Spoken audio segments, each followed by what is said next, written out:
بلکہ ہم نے سورہ اعراف میں پڑھا تھا کہ اللہ تعالیٰ فحاشی کا حکم نہیں دیتا ہے، بلکہ کہیے اللہ تعالیٰ انصاف کا حکم دیتا ہے. قل امر ربی بالقسط، کہہ دیجئے میرا رب انصاف کی بات کرتا ہے. اچھا، یہ عورتوں والی فحاشی کے ساتھ اس کا تعلق کیا ہے؟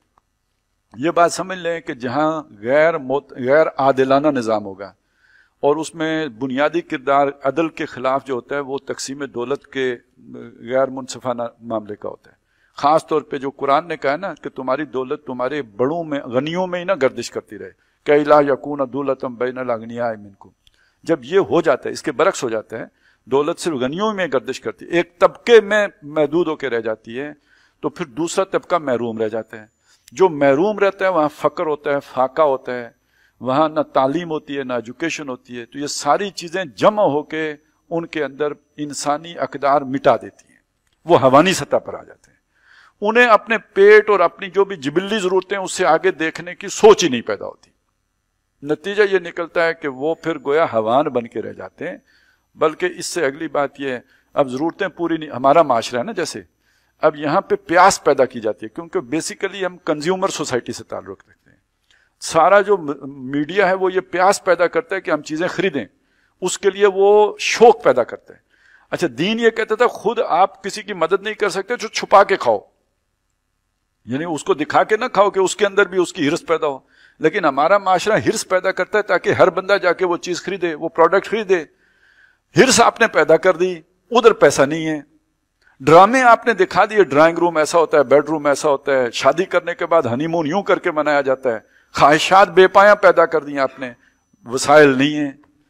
تو سب سے سستا یعنی ذریعہ پیسہ کمانے کا پھر جو پیدا ہوتا ہے یعنی ان کے لیے، تو ایک تو وہ مزدوری کرے گا نا مرد، تو دوسرا ذریعہ یہ ہے کہ وہ بھی جسم ہی کا ایک حصہ ہے جو اگر کوئی استعمال کرتا ہے تو بدلے میں اس کے اگر 4 پیسے آ جاتے ہیں تو اوکے، کیا کرے آدمی.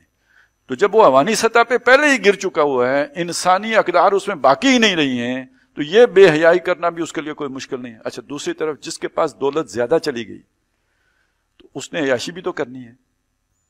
جب اس نے عیاشی کرنی ہے تو اس کے لیے پھر مارکیٹ بھی چاہیے جہاں سے وہ یہ کرے، کوئی بازار لگے نا حسن کا جہاں سے جا کے وہ اپنی خریداریاں کرے.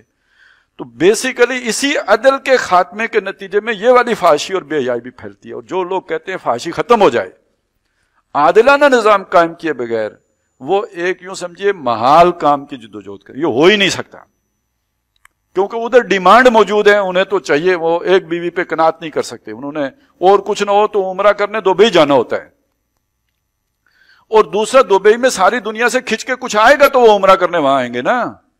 اور وہ کیوں آئے گا؟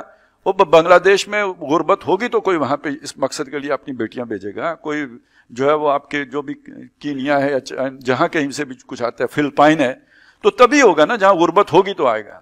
تو اس غربت کا اس فحاشی کے ساتھ بڑا گہرا تعلق ہے. اور غربت ہم نے دیکھا نا، اللہ نے جتنا تمہاری ضرورت تھی اتار دیا، مقدار کے مطابق اتار دیا. تو یہ میری ضرورت کیوں نہیں پوری ہو رہی، یہ کوئی اور کھا گیا ہے. یہ ہے عدل کی اہمیت، اور اس کے مقابلے میں فحاشی کو لا کے جو کھڑا کیا.